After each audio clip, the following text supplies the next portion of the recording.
Assalamualaikum warahmatullahi wabarakatuh. Waalaikumsalam warahmatullahi wabarakatuh.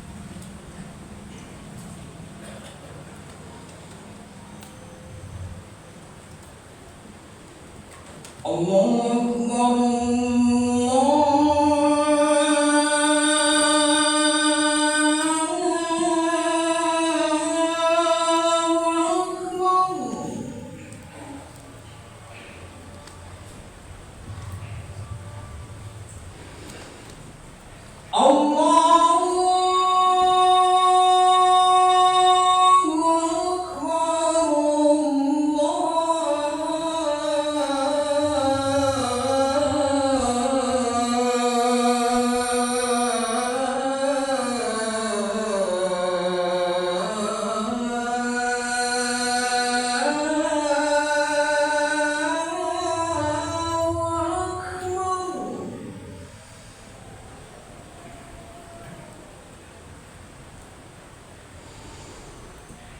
أشهد أن لا إله إلا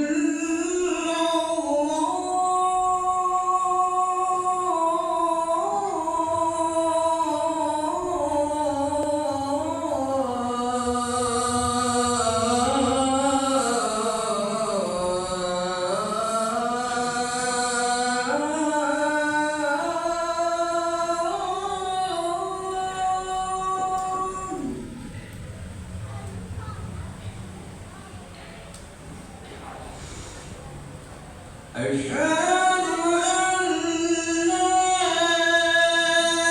إله إلا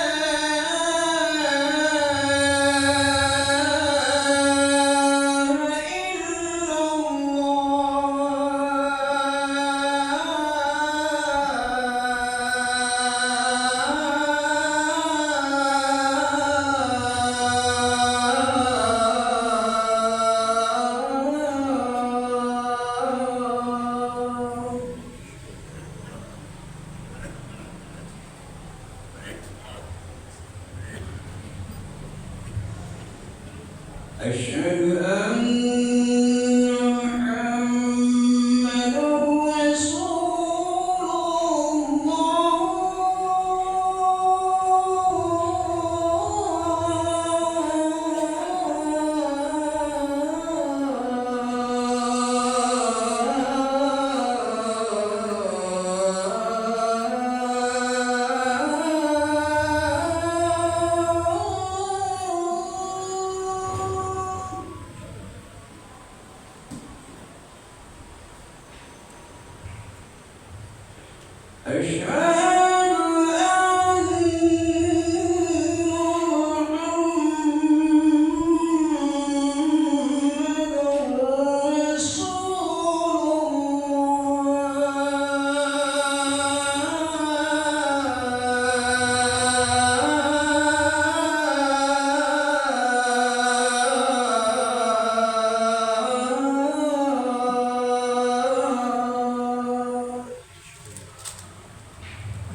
الحمد لله نحمده ونستعينه ونستغفره ونستهديه ونعوذ بالله من شرور أنفسنا ومن سيئات أعمالنا من يهده الله فلا مضل له ومن يضلل فلن تجد له وليا مرشدا أشهد أن لا إله إلا الله وحده لا شريك له وأشهد أن محمدا عبده ورسوله صلى الله عليه وسلم لا نبي بعده وبعد أوصيكم وإياي بتقوى الله فقد فاز المتقون قال الله تعالى في القرآن الكريم بعد أعوذ بالله من الشيطان الرجيم يا أيها الذين آمنوا اتقوا الله حق تقاته ولا تموتن إلا وأنتم مسلمون معاشر المسلمين sidang jemaah Jumat yang dirahmati Allah. Alhamdulillah, puji dan syukur kehadirat Allah Subhanahu wa taala atas segala karunia yang Allah limpahkan, atas segala rezeki yang telah kita pergunakan. Mudah-mudahan kita dimudahkan untuk pandai bersyukur selalu kepadanya. Ketika kita diuji, maka sabarlah yang dikedepankan. Ketika kita diberikan nikmat, maka syukurlah yang kita dapat. Kemudian serta salam kepada Tuhan dan uswasana kita, yaitu Nabi Muhammad sallallahu alaihi wasallam. Allahumma shalli wa sallim alaihi. Ma'asyiral muslimin, sidang jemaah Jumat yang dirahmati Allah. Pada kesempatan Jumat yang singkat ini, kita akan membahas tema satu hadis. An Mu'adz bin Jabal radhiyallahu anhu. Hadis ini diriwayatkan oleh seorang sahabat yang sangat terkenal, Mu'adz bin Jabal. Ketika beliau mengatakan sami'tu Rasulullah sallallahu alaihi wasallam yaqul, aku mendengar Rasulullah bersabda, 3 petuah penting, 3 nasihat penting Nabi Muhammad sallallahu alaihi wasallam dalam kebahagiaan kita, dalam kehidupan dunia dan akhirat kita. Ittaqillah haitsu ma kunta. Pesan pertama, nasihat pertama yang diberikan oleh Rasulullah SAW kepada kita adalah selalulah bertakwa dimanapun engkau berada. Seorang ayah ketika berhadapan dengan anak-anaknya, maka nilai takwalah dikedepankan, bukan hanya sekedar barang. Seorang suami dengan istrinya, maka dia kedepankan nilai-nilai takwa. Walaupun tangannya lebih kuat, walaupun tenaganya lebih kuat, tidak akan pernah sampai ke tubuh lemah istrinya, karena dia tahu dia akan mempertanggungjawabkan di hadapan Allah Subhanahu wa taala. Mana takwa kepada Allah, rasa takut kepada Allah yang membuat kita terhindar dari melakukan perbuatan-perbuatan tercela dan dilarang, dan membuat kita ingin melaksanakan amal-amal terbaik. Ittaqillah haitsu ma kunta, yang akan membuat kita tidak akan terlena lelah begitu panjangnya sehingga tertinggallah waktu subuh, karena kita tahu bahwasanya kita juga akan mempertanggungjawabkan ibadah salat sebelum ibadah-ibadah lainnya. Takwa kepada Allah akan mengajarkan seorang suami, walaupun tidak ada istri di sampingnya, maka matanya tidak pernah jelalatan untuk melihat sesuatu yang tidak diridhoi Allah. Takwa mengajarkan kepada seorang anak untuk dia tetap berbakti kepada orang tuanya ketika mendapati orang tuanya pada usia tua, walau kadang-kadang sikap orang tua jauh daripada dugaannya. Kadang-kadang kesabarannya dipuji karena dia tahu yang mengajarkan kepada dia berbakti adalah Allah Ta'ala. Takwa juga yang akan membuat kita dengan tetangga berlapang dada. Takwa juga yang akan membuat kita tidak akan pernah menyakiti saudara kita yang lain, baik dengan kata-kata ataupun sikap. Kenapa? Karena kita yakin apapun kebaikan akan kita lihat nantinya, dan apapun keburukan juga akan kita lihat nantinya, walau hanya sedikit zarah yang ada. Pesan ini yang disampaikan juga oleh orang-orang soleh sebelum kita ketika melepas keluarganya untuk berangkat pergi jauh mencari penghidupankah atau menuntut ilmu. Di saat tidak ada orang yang dia kenal, dia bisa berlaku apapun yang dia mau. Namun takwa akan membuat dia terhalang dari melakukan perbuatan-perbuatan mungkar, walaupun orang lain tidak ada di depan matanya, walaupun hanya dia bersendirian dalam kamarnya. Ini juga yang membuat kita selalu mengupayakan nilai takwa pada anak-anak kita. Anak-anak zaman sekarang jauh berbeda dengan anak-anak kita waktu kecil dahulu. Kalau dahulu waktu kecil ketika kita ingin melakukan sebuah dosa, maka akan banyak orang di sekitar kita yang akan melihat dan membuat kita takut untuk berlaku dosa. Namun anak-anak zaman sekarang di atas kursi, di sekitar meja makan pun dia bisa berbuat dosa, walau ayah ibu ada di sampingnya, karena dia hanya melihat handphone. Yang dia lihat apa-apa yang tidak diridhoi oleh Allah Subhanahu wa Ta'ala. Maka keperluan anak-anak kita dengan nilai-nilai takwa jauh lebih besar pada saat sekarang ini dibandingkan ketika kita dahulu waktu-waktu kecil. Tantangan yang mereka hadapi sekarang jauh lebih berat dibandingkan dengan tantangan-tantangan kita orang tua yang ada pada saat sekarang.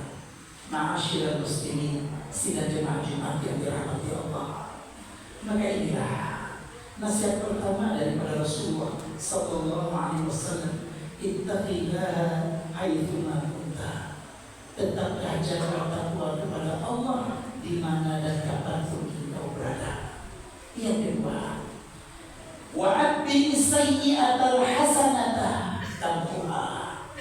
Kaidah sederhana dalam hidup ini. Semua kita tahu, semua kita pernah melakukan dosa dan khilaf.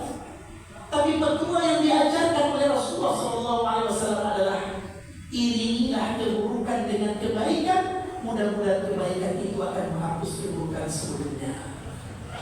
Kalaulah masa muda yang kita telah lewati, ada dosa banyak yang kita lakukan, lalu sekarang umur kita sudah lanjut, maka ingatlah petua ini. Iringilah keburukan dengan kebaikan.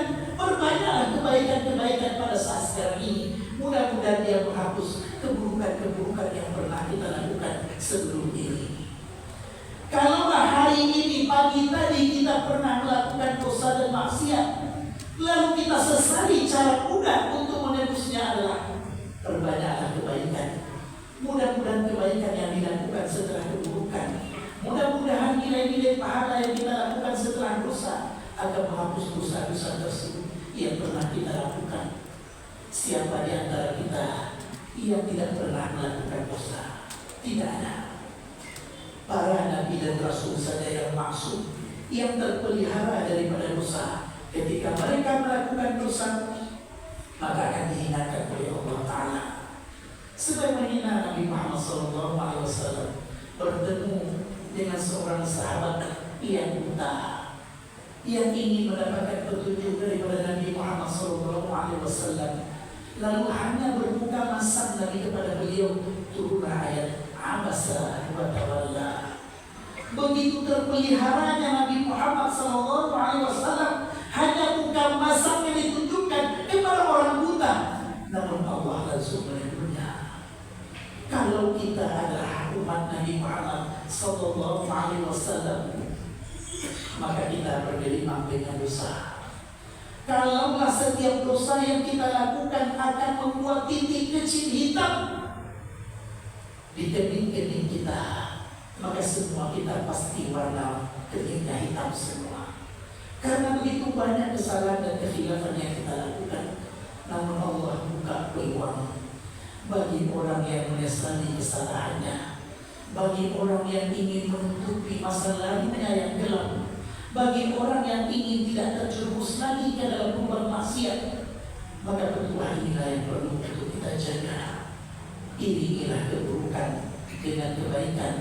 Mudah-mudahan kebaikan itu akan menghapus keburukan-keburukan yang pernah kita lakukan. Kalau dahulu ketika kita masih kuat, ada salah yang kita lakukan dalam kerja-kerja kita, maka tebuslah dengan nilai-nilai kebaikan.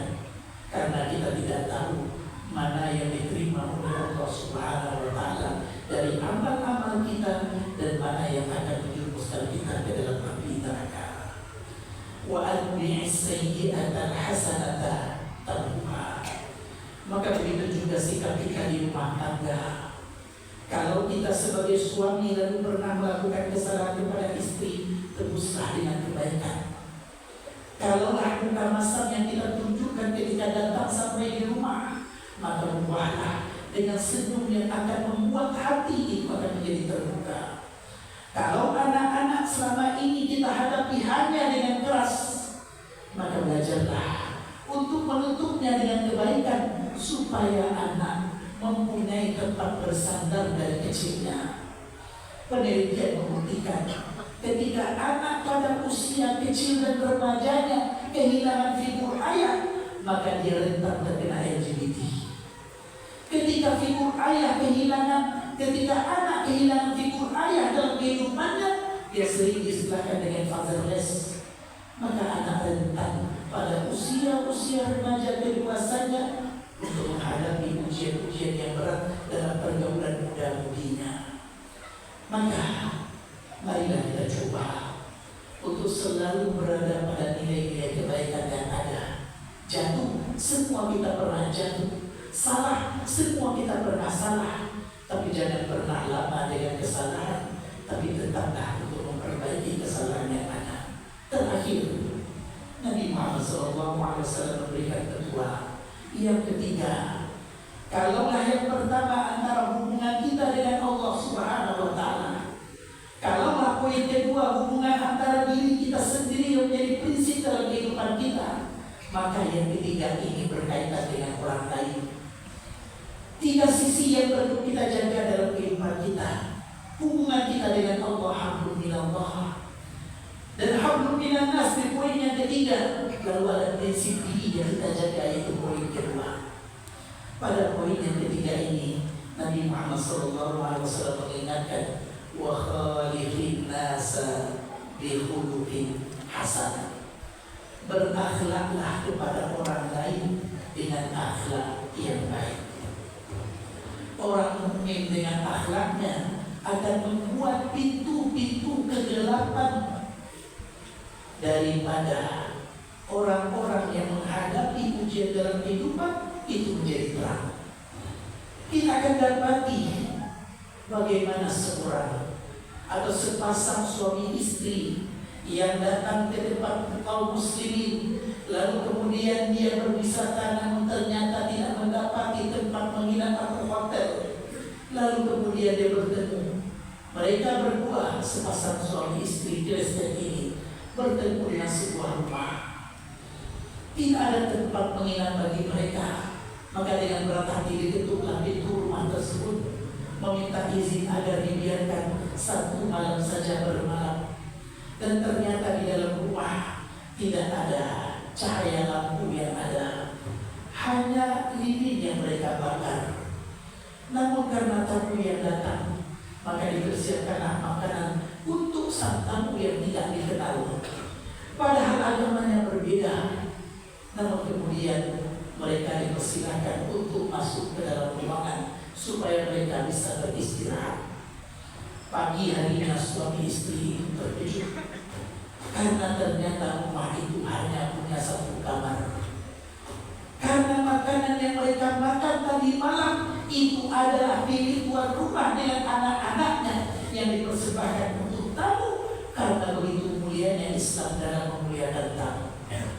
Ketika mereka melihat kondisi pagi hari, hanya satu kamar yang dimiliki, hanya makanan itu yang ada pada malam tersebut, lalu diberikan kepada mereka yang tidak dikenal oleh tuan rumah. Lalu kemudian sang tuan rumah mengatakan, beginilah Islam mengajarkan adab kepada tamu kepada kami. Maka kemudian suami istri yang beragama Nasrani tersebut mengucapkan dua kalimat syahadat, asyhadu an la ilaha illallah. Jangan sampai Islam terhalang dari karakter kita dan sikap kita yang tidak bagus. Orang melihat tampilan luar itu seperti melihat tampilan rumah. Kalau rumah itu ukuran bagusnya dari luar adalah bagaimana tampilan luarnya, tidak akan pernah dilihat tentang bagaimana fondasinya. Begitu juga bangunan Islam dalam tubuh kita. Kalau akidah itu adalah fondasi, maka orang tidak tahu sejauh mana dalamnya fondasi akidah kita. Tapi yang dilihat oleh orang lain adalah bagaimana akhlak kita kepada sesama, bagaimana sikap anak kepada ibu dan ayahandanya, bagaimana sikap seorang saudara kepada saudaranya, bagaimana dia bisa untuk saling mengalah kepada orang yang dicintainya.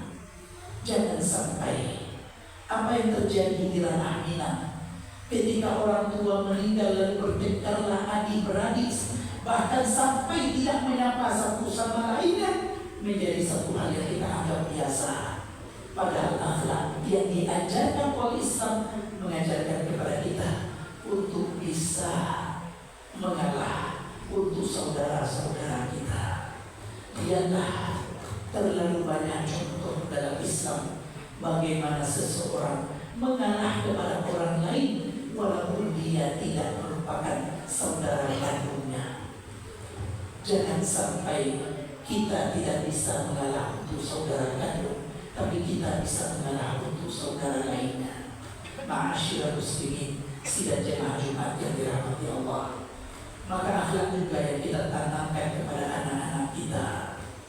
Di antara bentuk akhlak, jangan biarkan anak berkeliaran pada waktu malam. Sebab waktu malam mungkin dia akan bertemu dengan orang-orang yang berkeinginan.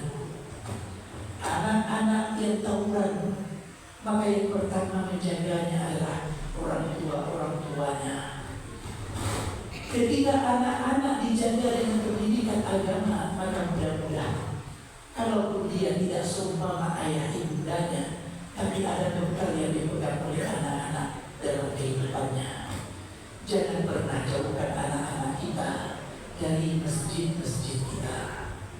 Sebab tempat-tempat di mana ditanamkan ilmu dan keyakinan dan keimanan, tempat-tempat yang di mana ditanamkan akhlak-akhlak mulia, jangan sampai anak kita jauh daripadanya. Maka inilah yang kita harapkan kepada kita sebagai orang tua. Suami yang punya akhlak kepada istrinya, maka dia akan membantu istrinya dalam pekerjaan rumah tangganya. Maka dia akan berusaha untuk membahagiakan orang yang berada di bawah tanggung jawabnya. Karena dia tahu Nabi Muhammad SAW pernah mengingatkan, khairukum li ahlihi wa ana khairukum li ahli. Orang yang terbaik di antara kalian adalah orang yang paling baik kepada keluarganya, dan aku adalah orang yang paling baik kepada keluarga.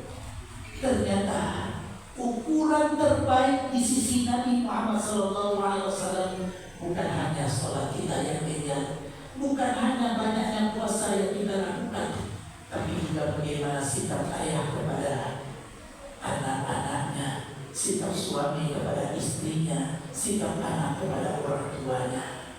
Kalau ada di antara orang tua yang sudah meninggal, lalu anak lupa untuk mengucapkan doa kepada ayah bundanya, maka di antaranya adabnya ia perlu untuk dikuatkan.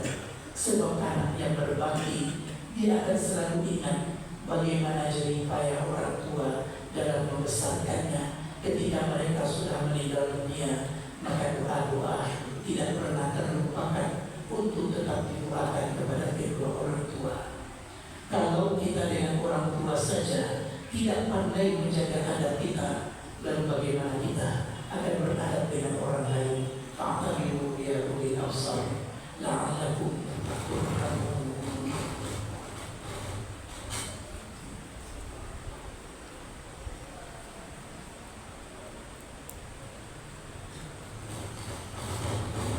Alhamdulillahi wahdah, wassalatu wassalamu ala man la nabiyya ba'dah.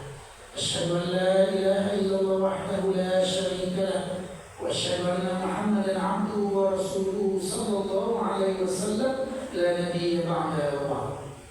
Usikum wa iyaya bi taqwallah faqad faza al-muttaqun. Qala Allah ta'ala fi al-Qur'anil Karim, ba'da a'udzu billahi minasy syaithanir rajim. Inna Allah malaikatahu yusalluna 'alan nabi ya ayyuhalladzina amanu sallu 'alaihi wa sallimu taslima. Allahumma salli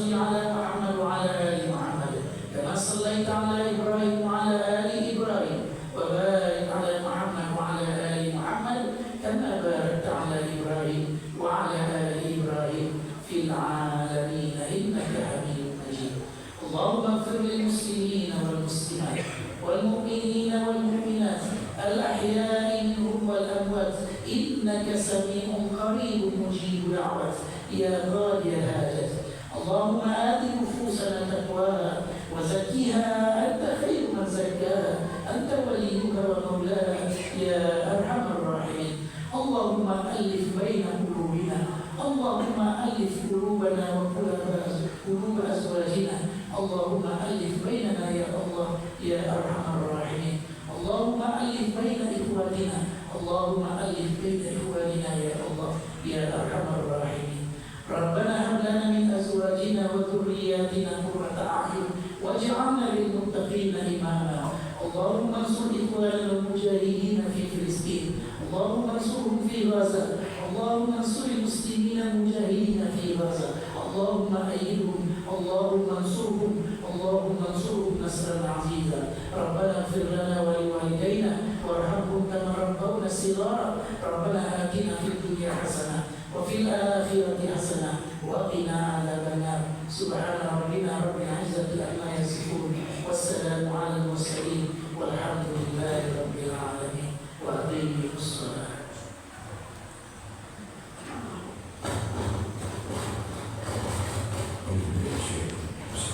الله أكبر الله أكبر أشهد أن لا إله إلا الله أشهد أن محمدا رسول الله حي على الصلاة حي على الفلاح قد قامت الصلاة قد قامت الصلاة. الله أكبر الله أكبر لا إله إلا الله.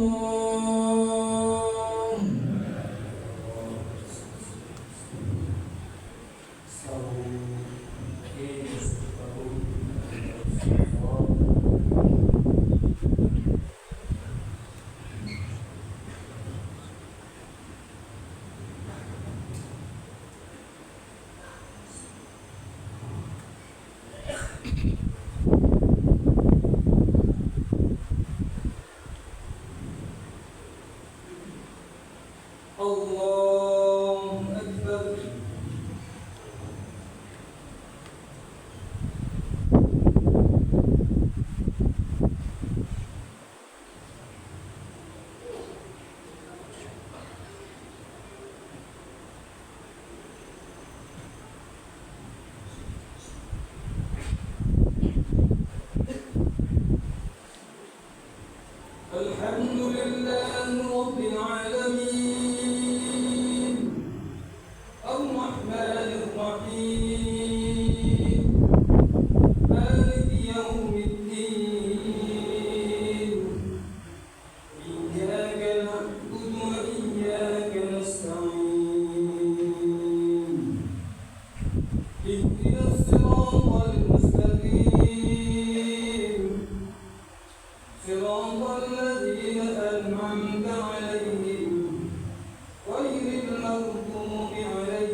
الله أكبر.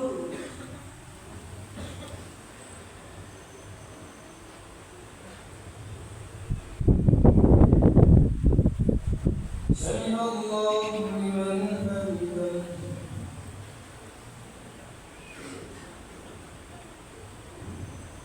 الله أكبر.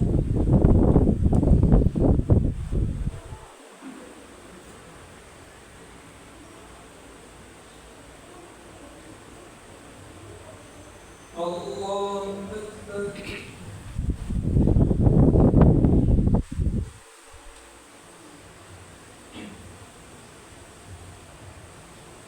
الله أكبر.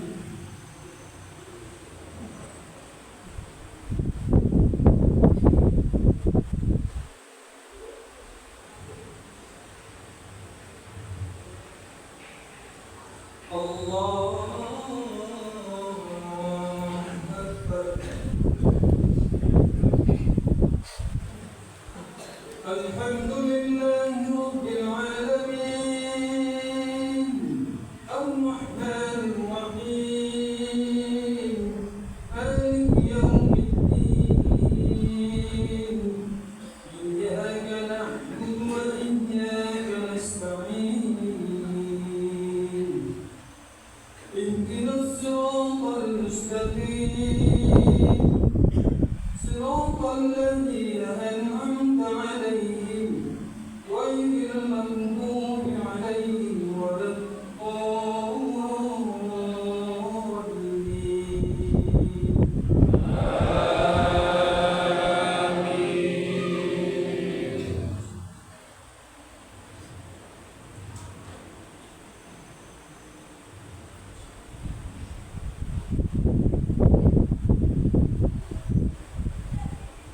قل هو الله أحد الله الصمد لم يلد ولم يولد ولم يكن له كفوا أحد.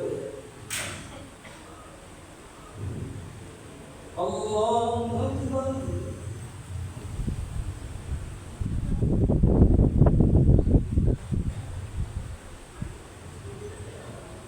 سمع الله لمن حمده.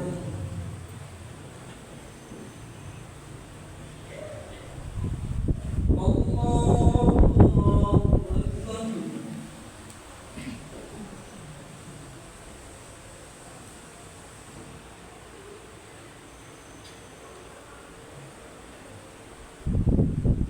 الله أكبر.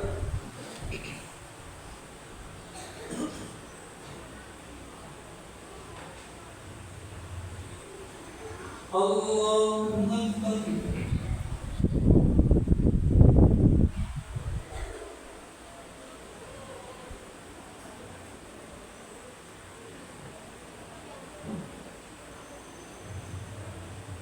الله أكبر.